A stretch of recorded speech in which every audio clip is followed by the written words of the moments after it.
All right, perfect. Steve again with TUA Outdoors.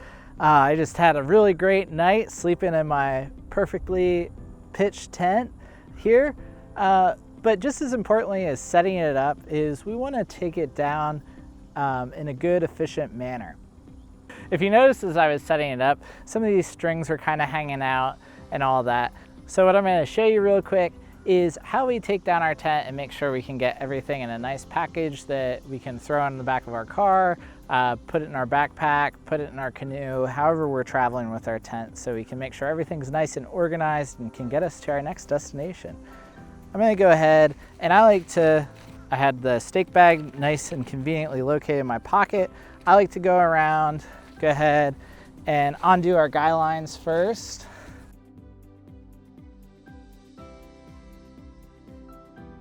And now what I want to do, so these aren't flopping around, is I'm going to extend these all the way and I'm just going to wrap them around my hand a few times. And then I'm going to get to about the end point here. So we'll say like a little over a hand distance apart. There's not really a hard science behind it. Do a few wraps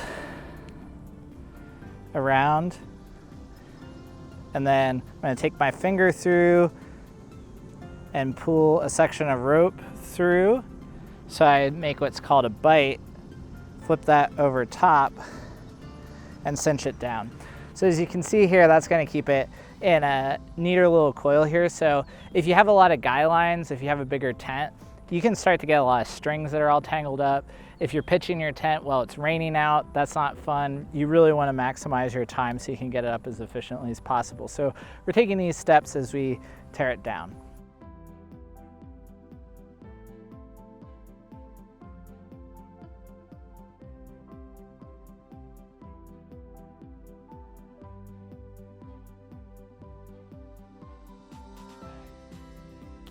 And if you notice, as I was pulling the stakes out there, I was pulling them straight out. I wasn't trying to work them around because, especially with these thinner stakes here, we want to make sure we don't bend them all up. We want to take care of our stakes. So this has enough weight that I feel comfortable that I can set that aside here. So I'm going to go ahead, I'm going to take my tarp off. So doing everything in reverse.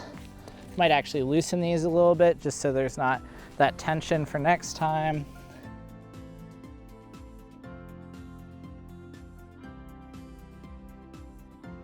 And I'm going to go ahead, set that aside, and I'm going to put the stakes right on there so that doesn't blow away.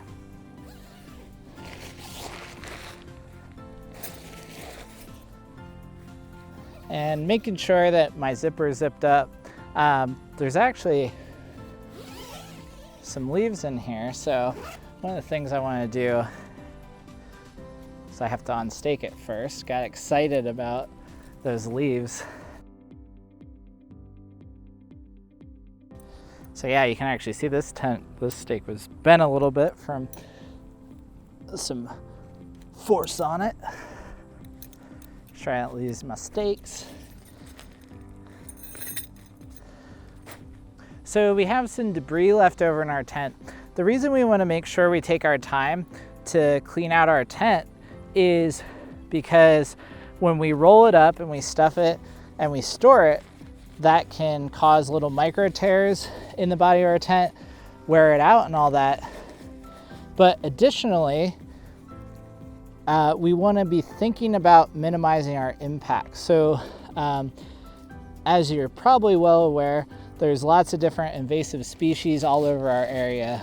And one of the ways invasive species like to travel is on dirty boots, dirty gear, and that sort of thing. So part of leaving what you find is making sure that we leave dirt and debris that are in our area in there.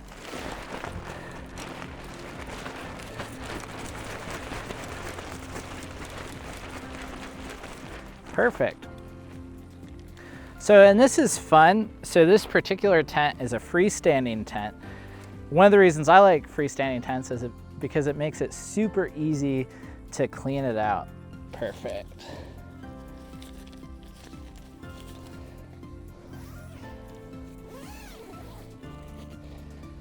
All right, perfect. So if we recall how we set up our tent, we did everything top to bottom. So when we're removing our pole, we're gonna do it in reverse.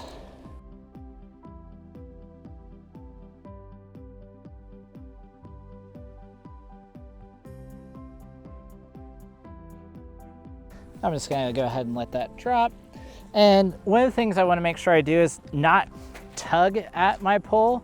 I wanna gently pull it out. All right, so I got my pole taken out. Common thing that I see a lot of people do is you start from the end. A lot of people like to tear down the pole as you're going, as you're pulling it out. Sometimes if you have a tent that has the sleeves for your pole that you slide it through, people will just pull it right out. I want to actually start from the middle. Now we talked about earlier that these have elastic cord inside, is we want to start from the middle and work our way out. So again, this really helps prolong the lifespan of our elastic cord so we don't have to go ahead and replace that. And I'm gonna set that right on there so I don't lose my stuff.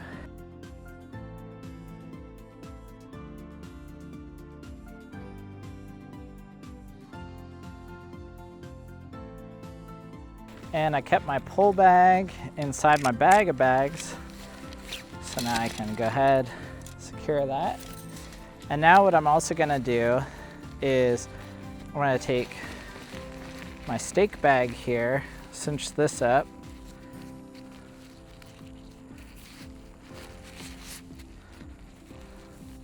And just a basic present knot here.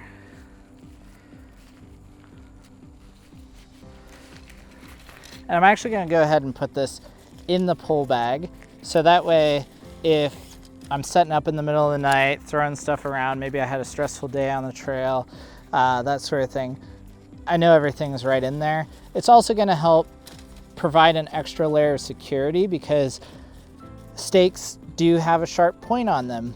And we wanna think about, again, prolonging the life of our gear. So we're gonna make sure that we don't have a sharp object poking through that can hit things there. Perfect.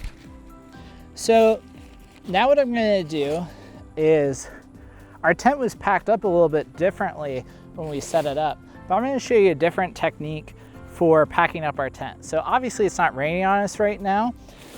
We could be in some weather conditions where it might be raining, that sort of thing, when we're setting up or tearing down. So I want to think about how I'm going to maximize that efficiency again, also ensure that my tent is as dry as possible when I'm setting up. So I have our tent broken down.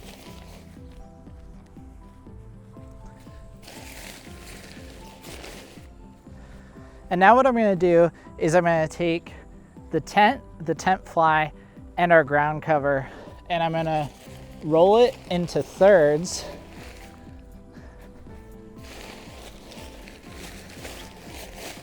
And I'm gonna do a loose kind of fold. You don't wanna have sharp edges on your tent because those creases can start to have wear areas that can minimize the waterproofness of your tent. So I have that rolled up in my thirds. Now I'm gonna take my poles and my stake, and I'm just gonna go ahead and roll this bad boy up.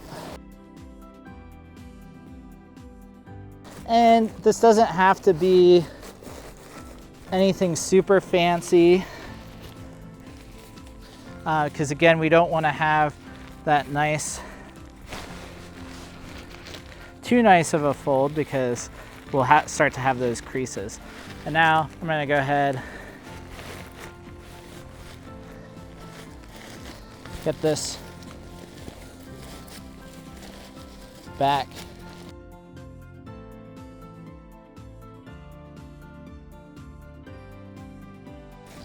And storage bag. Perfect. So as you can see, it's a little awkward, but it's in there. And I know a lot of people are like, how do factories get their tents back in the tent bag? Or how do I get back the way I found it? So using the 3 folds and the roll technique pretty much always guarantees that you're going to get your tent back in its tent bag. I also have everything wrapped up nicely, so everything's kind of protected. It gives me that extra layer. I might want to get a new tarp because the tarp is coming off on my hands, but everything's nice and protected. When I go to set this up next time, all I have to do, pull this out. The ground cover is going to be protecting my tent and everything, so it's going to keep it dry, and as I roll it out, I'm going to have that constant coverage that entire time I can set my tent up. So that's going to minimize the amount of rain that's going to get in my tent if I'm setting up in those types of conditions. So hope you learned something, provide any feedback you want, and look forward to enjoying the outdoors with you.